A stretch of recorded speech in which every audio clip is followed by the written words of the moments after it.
What's up YouTube? It's Ben, and in this video, we're gonna talk about who do you actually work for in recruiting. All right, so when I talk about who do you actually work for, I'm obviously talking about your clients and your candidates because those are the two main parties that we're dealing with in the recruiting and staffing space. But which one of them do you actually work for? So one question you have to ask yourself is, are you in Recruiter Empire, our Facebook group? Geez, if you haven't joined the group yet, link in description of this video, pause the video, click the link, join the group, love the content. I'm in there, 12,000 other recruiters in there. I have no idea why you wouldn't be in there. Definitely join the Facebook group. All right, so back to the video. The short answer of this question is you actually work for both the client and the candidate equally. However, of course, as you know, there are plenty of nuance to this, and I'd like to go through that. Okay, so let's start out with the client. So of course you're working for the client because inherently the client is paying you money. So of course you are actually doing work for the client. So yes, you work for the client. With your client, you are doing multiple things for them. You're working for them on multiple levels and multiple facets. You're consulting them. You are finding them top talent. You are basically coordinating all the logistics as far as getting that talent in the door, into an interview, and eventually hired with them. By doing all of this, you're going to be working very closely with your client to basically make sure that all of their needs and desires are fulfilled. You are also going to play middleman for your client. So you're going to be the go-between between your client and all the candidates that may or may not work for that client. So you're going to be handling messages back and forth, emails, feedback loops, all that kind of stuff. So that's the kind of work that you're going to be doing for your client. Your responsibilities to your clients are really, really important. They're about half of the business itself. If you don't have a client, you don't have a recruiting business. So remember always that your clients are gold. All right, so now let's take a look at the candidate side and ask the same question. Are you working for the candidate, and exactly how, if so? Of course, like I said earlier, the answer is obviously yes, you are working for the candidate in a different way, but you're definitely working for the candidate as well as the client. One way that I put it is that you're sort of like an agent, right? Like for a sports player or a musician, you handle their contracts and their deals. Basically, you're their advocate. You're working on their behalf. So essentially, you're representing them.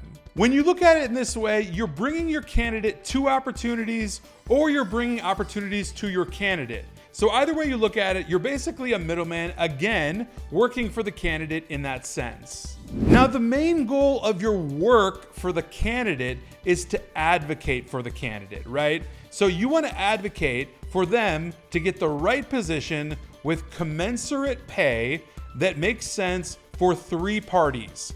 You, as the recruiter, the client being the employer, and of course, your candidate that you're hiring. Think of yourself as the champion for your candidate, right?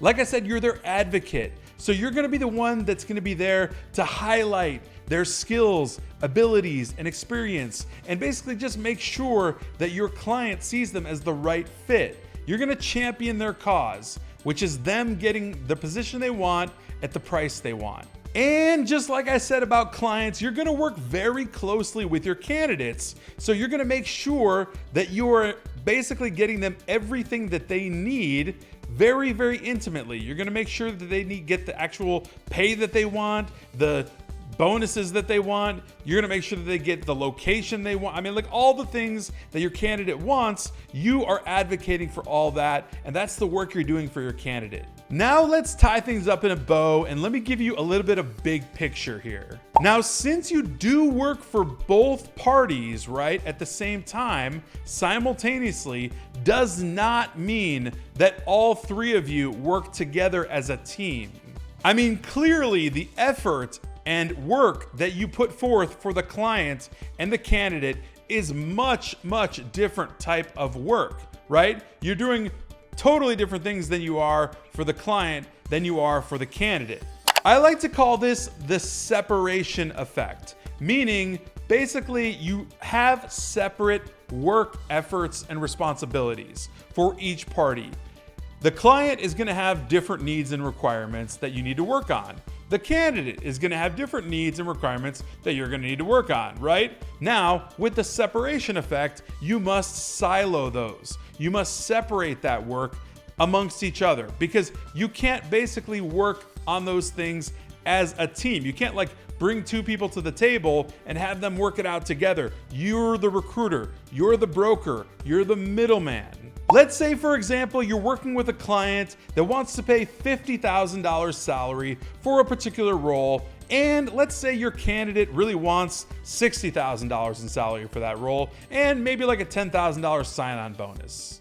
This is exactly where the separation effect comes into play, and you actually play both sides of the table, but you do it in a way simultaneously where all parties still win. So you work separately with your client to work on what you can do to actually bring that candidate in, and then you also work with your candidate to make sure their expectations are realistic and reasonable so they can actually land the job and everybody can get happy. Now, one rule of thumb is that you absolutely never want to take sides. Even though you're working for both parties separately, you never want to be all in with your client or all in with your candidate. That never ends well at all. What you want to do instead is work with each party separately and individually to make sure that their needs are met, but keep everyone's holistic needs at top of mind.